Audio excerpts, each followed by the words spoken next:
27 রোজার রাতে সন্তান ফোন দিয়া বলে, বাবা আমি আগামীকাল রওনা দিলে রাত 2টা-3টায় গিয়া ঢাকায় নামবো, আমি সাহারি তোমাদের সঙ্গেই খাবো।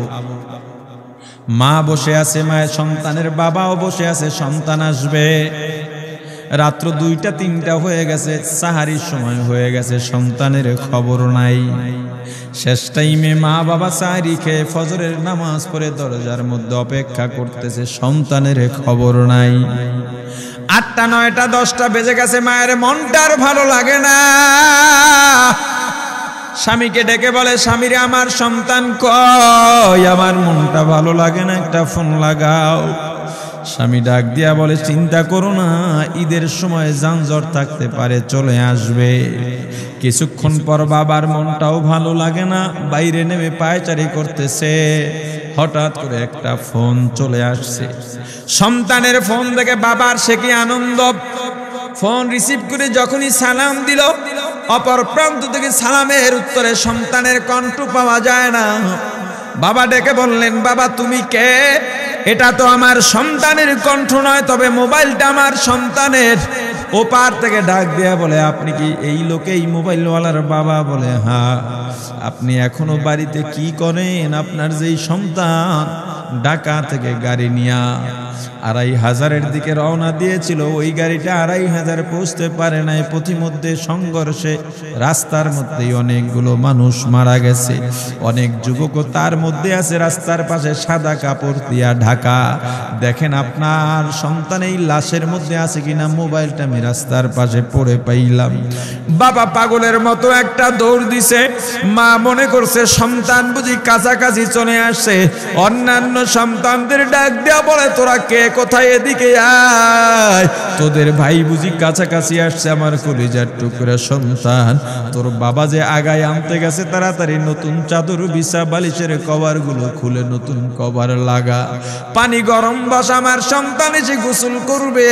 আহারে সবাই ফুলের মেলা, ফুলের তোড়া নিয়ে অপেক্ষা করতেছে। 4টা বছর কলিজার টুকরা বাড়িতে নাই, বিদেশ থেকে আসবে।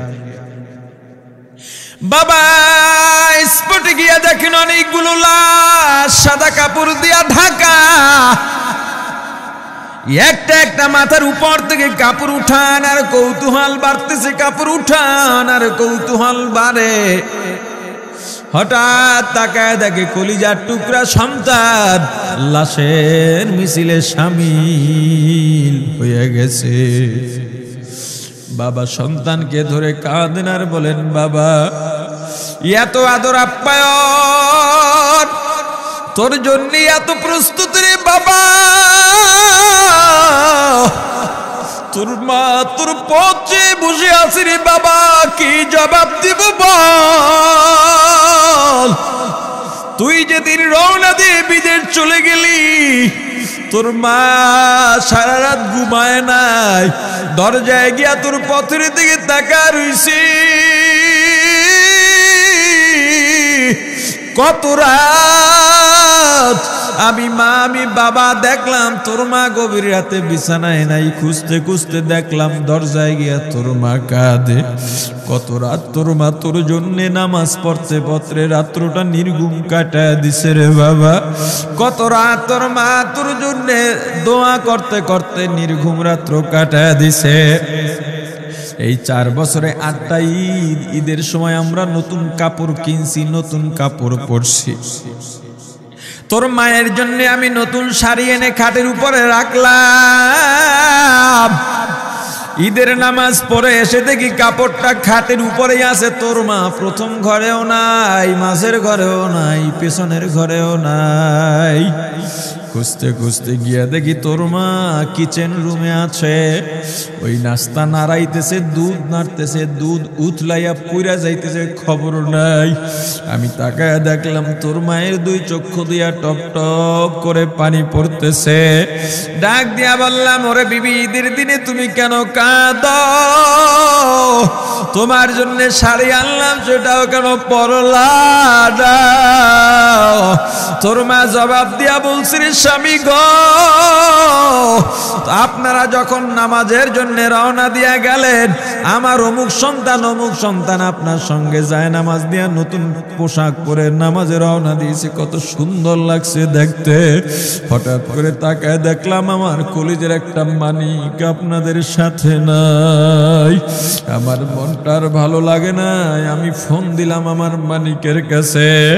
ফোন রিসিভ করে বলে, মা নাস্তা বানাইছি, খাইছি, এখনো ছুটিতে আছি, আনন্দ করতেছি, ঘোরাফেরা করতেছি, কিন্তু আমি মায়ের মত। আমি বললাম, বাবা তুই আমাকে পেটে ধরিস নাই, আমি তোকে পেটে ধরছি। আমাকে খুশি রাখার জন্য কত কথাই না বললি, ঈদের টাকা পাঠাইলি, তোর টাকা দিয়া তোর বাবা জামা কিনছে, তোর ভাইরা জামা কাপড় কিনছে, তোর টাকা দিয়ে পরিশ্রমের টাকা দিয়ে আমার শাড়ি কিনছে, গহনা কিনছে, কিন্তু তোর পাশে আমি হাতুড়ের বাড়ির শব্দ কেন পাই? আমার সন্তান বলতে চায় না, পরে বলে, মাগো কাজ করতে আসছি, টাকা নিয়ে কাজ করি, ঈদের দিনেও আমাদের ছুটি দেয় না। ওরে স্বামী বলে, ঈদের দিনেও যেই সন্তান কাজ করে, এই শ্রমের টাকার শাড়ি আমি মা কেমনে পরব রে? ওরে বাবা, আজকে তুই আসবি, খবর শুনে তোর মা এক সপ্তাহ আগের থেকে ঘুমায় না, তোর জন্য কত রঙের পিঠা বানাইছি, তোর জন্য কত আয়োজন, আমি তোর মাকে কি বলবো বাবা বল। বাবা সন্তানের লাশ অ্যাম্বুলেন্সে উঠে বাড়ির দিকে রওনা দিছে। আহারে বাড়ির কাছাকাছি আসছে, এদিকে মা দরজায় গিয়ে অপেক্ষা করতেছে, গাছের আড়াল দিয়া পথের দিকে তাকায় আছেন। দেখেন একটা গাড়ি আসতেছে, মায়ের সে কি আনন্দ, বাড়ির মধ্যে দৌড় দিছে, তোরা কই তাড়াতাড়ি আয়, ফুলের মালাগুলা নিয়ে আয়, গাড়ি আইসা পড়ছে। বাড়ির দরজা দিয়ে যখন অ্যাম্বুলেন্সের হরেন দিয়া ঢুকতেছে, হুইসেল দিয়া ঢুকতেছে, মা একটা চিৎকার দিছে, ওরে এই মরণ গাড়ি আমার বাড়ি কেন, কার কপাল পুরুষে?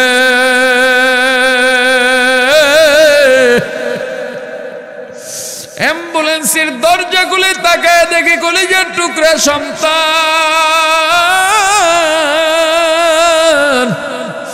এমন ঘুমাইছে, আর জীবনেও উঠবে না। মা কাঁদেন আর বলেন, ওরে বাবা এটা তোর বিছানা নয়, নতুন চাদর বিছাইছি।